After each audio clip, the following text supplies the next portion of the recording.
Hey everybody, what's up? It's your girl Bondy Blue and I am in a brand new robe, girl. Okay. All right, look. It's so comfortable. All right. It's so soft. I got it off Amazon. Look, I'm excited about this. Anyway, this is Love After Lockup. Okay? Before I get into it, please don't forget, rate the video, comment, and subscribe to my channel. And please, Louise, share it with your people. It's greatly appreciated. Also, at some point during this video, usually within the first 3 minutes, there are some things on the screen, including my Cash App if you like what I do enough to support me. Thank you. And over here is where you can follow me on Instagram and Twitter at Bondy Blue on everything. Okay, so let's go ahead and get into Love After Lockup now that I've said all that. Okay, so Michael, Megan, and Sarah. So even though Michael mushed the homeboy still proceeds to come inside the hotel room to have a conversation with Megan about what took place betwixt the two of them. My whole thing is, why are we even going through this? Why does it even matter, Michael? You're married.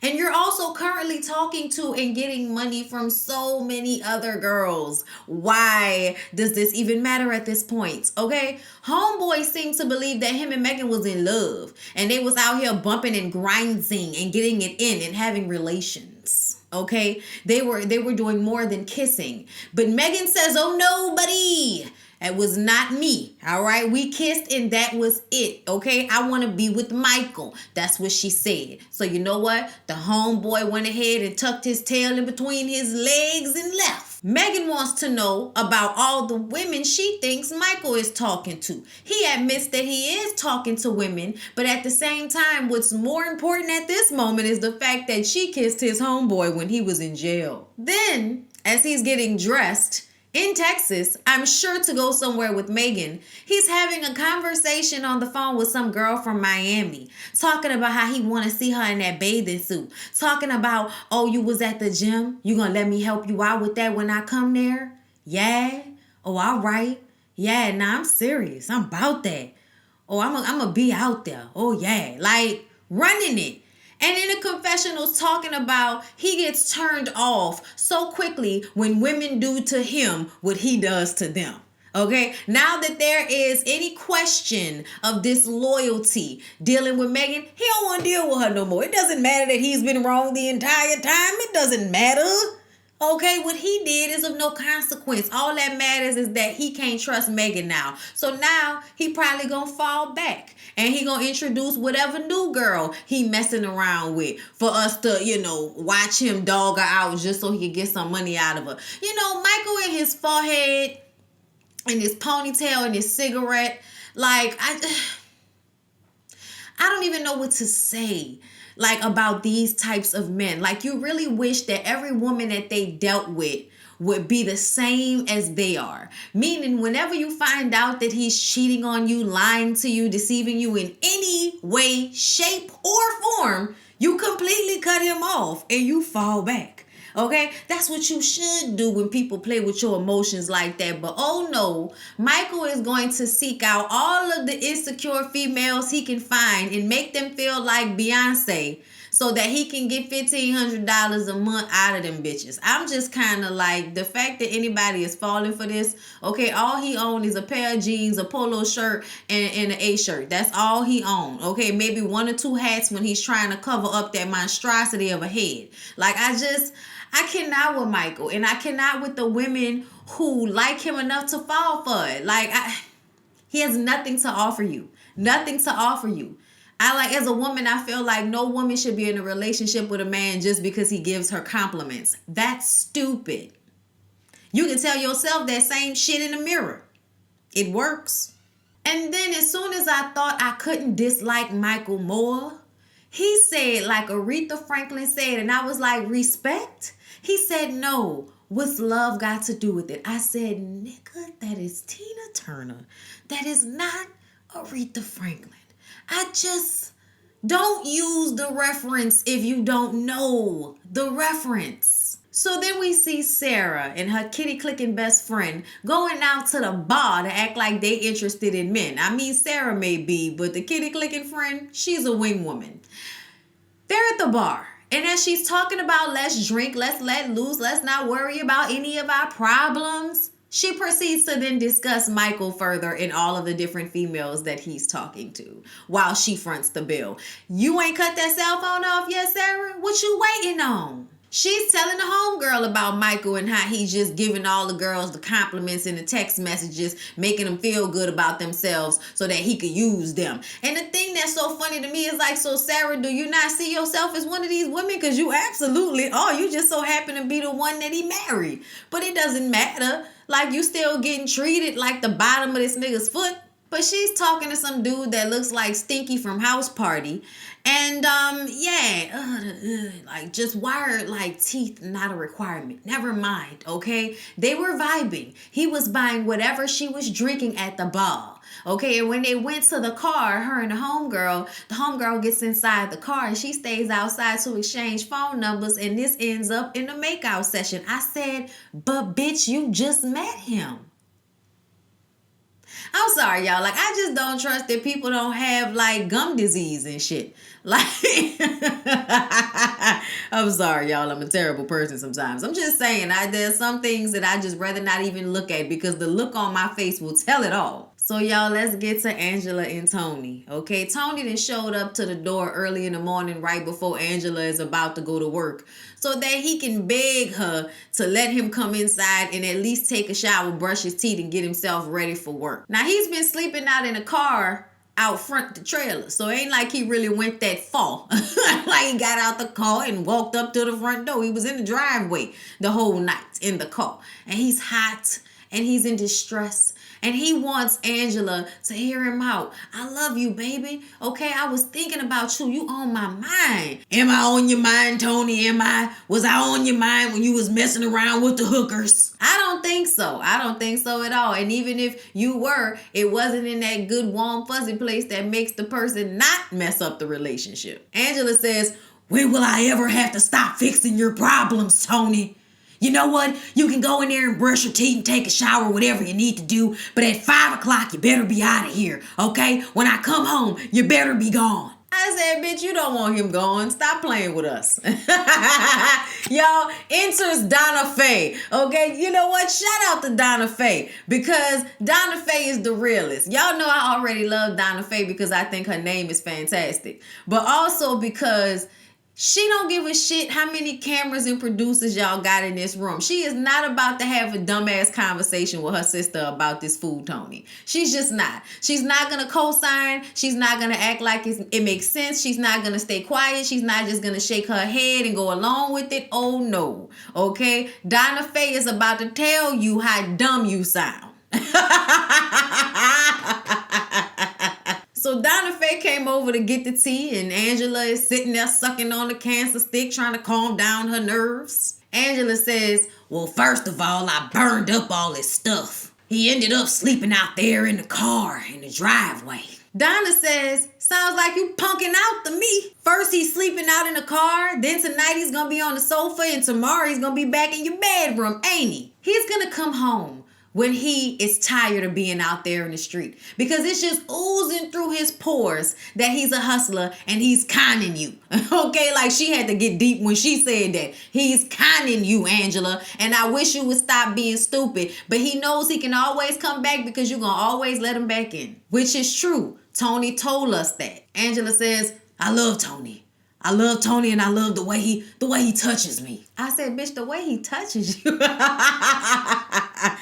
Obviously, you like the way he touches you. He just pulls me back in and puts me back under his spell. And you know, he really makes me laugh, Faye. Oh, yeah? Was you laughing when you found out he was messing around with the hookers down at the motel that he worked at? Angela says, you know what, Faye? Sometimes you just gotta take people for who they are. Sometimes that's all the love they can give. Faye says, that's the dumbest shit I ever heard. Why do you feel like that's all you deserve from him? You know what, Faye? Whether you believe it or not, love always wins. Faye said, that's a crock of shit.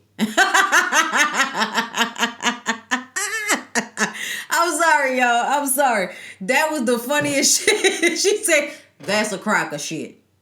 And I was like, touche, Donna Faye, touche. All right, y'all. So Lacey, Shane, and Jean. Okay, not really Jean as much because Jean is in a slammer because he probably relapsed and was caught with a whole bunch of dope and paraphernalia.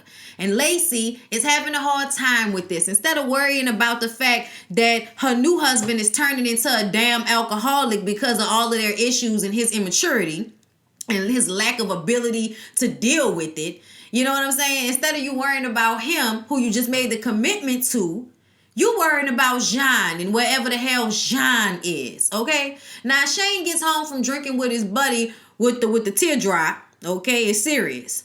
And he sits out in front of the house and drinks a beer and smokes a cigarette. When Lacey comes up, you know, her and her duck lips are glossed and ready, and they walk up to him and he says, I'm so sorry, baby. He's so sorry. Even though it's like, yeah, you might have, you know, not handled the situation properly, but you had every right to be upset. And I don't think you should be the first person apologizing when she was out there looking for her ex-old man who just so happens to not really be a baby daddy. So, bitch, let the ties go. Let them go. She says, you don't have to worry about John anymore. He's gone. I was like, why are you saying it like that? Like, give specifics. Like, he had to guess. Is he dead? Oh, he in jail? Oh, he gonna be in there for a long time? Oh, they got him? Oh, okay. Well, hell, I'm relieved. Why are you relieved? If it's not him, it's gonna be somebody else, just like John said. She feels terrible, and he's relieved. I said, oh, Lord, this is a shit show. So, y'all, Josh and Cheryl. We don't know why Josh and Cheryl are back together, but more specifically, Josh's mama doesn't know why Josh and Cheryl are back together. Okay? She don't get it, all right? Now, she's trying to do laundry down at the laundromat, and here he come asking her to leave her laundry at the laundromat, stop what she doing right now so she can take him to go get Cheryl's ass because Cheryl's car broke down and she out there in the heat with her son. So they got to go get him. So they go get him.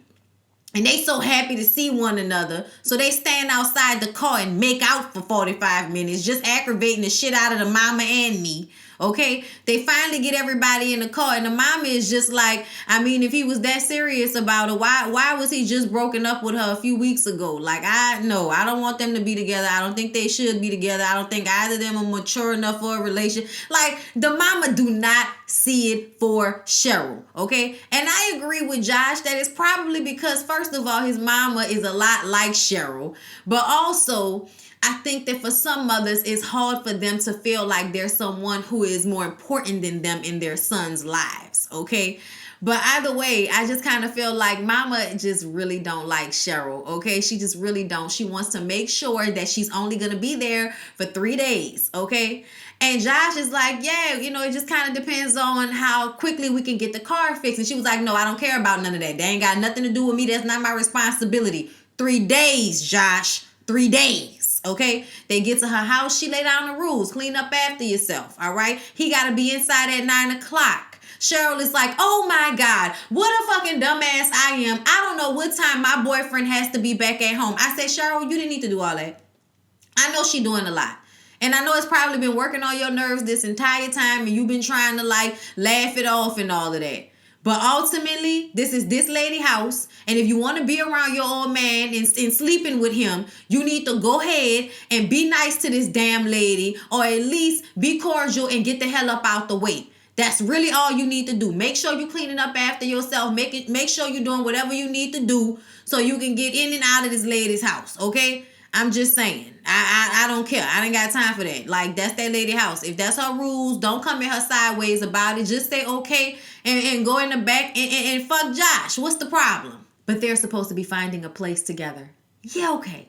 Y'all, Cheryl needs some moisturize or something. I don't know what's going on, but I feel like Cheryl looks worse than she did last season. I don't know what's going on. Next, y'all, Clint and Tracy. Y'all know Tracy's in jail, okay? I guess Tracy has an eating disorder on top of the fact that it's to the extent that it could possibly, you know, be like a suicide situation. So they have that vest on her.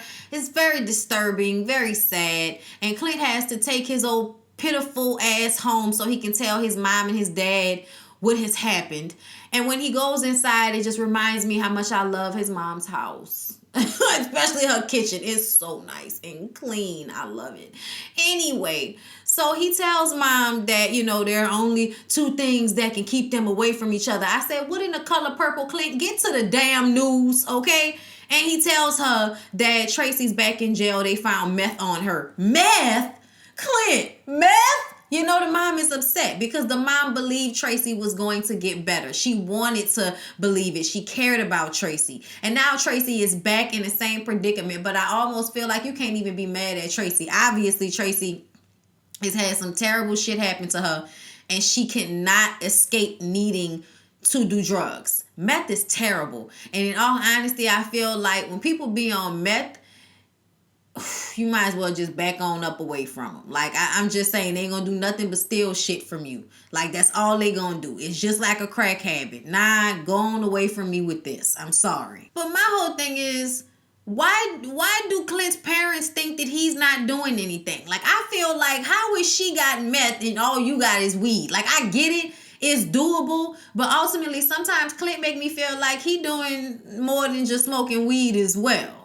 His dad comes in and hits himself in the head. Like, when you gonna get it through your head? When you gonna understand? When is it gonna be the last time? How many times you gonna have to deal with this? Okay, but y'all know that's his meth goddess. So he just don't know what he gonna do right now, which really means that he's gonna try to find a way to get Tracy out of jail. And if he can't, he gonna be on the phone paying for commissary, upsetting himself and falling in love all over again with Tracy. Much to the exhaustion and chagrin of us watching and his mama and daddy. So y'all, lastly is Brittany. So there was a scene with Brittany, Marcelino, her sisters, and they were talking about how she wants to have a conversation with her mom and just kind of show her some of the places that she had to sleep when she was, 13 years old, 12 years old, and she had ran away from home because she was in an unstable household. Her parents were alcoholics and drug addicts, so she ran away and, ended up getting basically molested, like in a long-term relationship type of way, like terrible, but something that she was a child and nobody was around to show her differently. So she meets up with her mom in this like deserted desert area, and she tells her mom that she used to sleep there sometimes. She would sleep there with a sleeping bag because she had nowhere else to go. She ran into the arms of a 30-year-old man at 12. And he listened to all her issues and then got her doing illegal stuff like robbing the banks, then got her on drugs, and she was doing drugs to cope with it. And as she was getting older, I'm sure she was realizing that something was wrong with a 12-year-old being with a 30-year-old man. So just so terrible and unfortunate. And she just wanted her mom to understand why she feels the way she does. She went through this terrible childhood because they weren't the parents they were supposed to be. And rightfully so, her mom is distraught. Her mom is crying. Her mom feels terrible. She's like, you slept here? You know what I mean? Like, she was having a hard time with it. And I feel sorry for the lady. But ultimately, like, I get so tired of people messing up their kids to this extent. Like, you know what I'm saying? Like, you weren't there for her to the point where that was allowed to happen. That just frustrates me so much.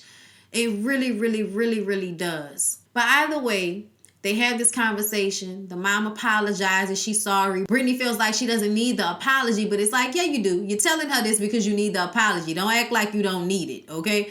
But they have their hug and come to Jesus moment, and they walk away holding hands, hoping to have better memories in the future. And I'm glad that she was able to get it off her chest. You could tell it was very a relieving situation to say that to her mom and finally, get it off her chest. But yeah, y'all, that was Love After Lockup. Hope y'all enjoyed it. See y'all in the next one.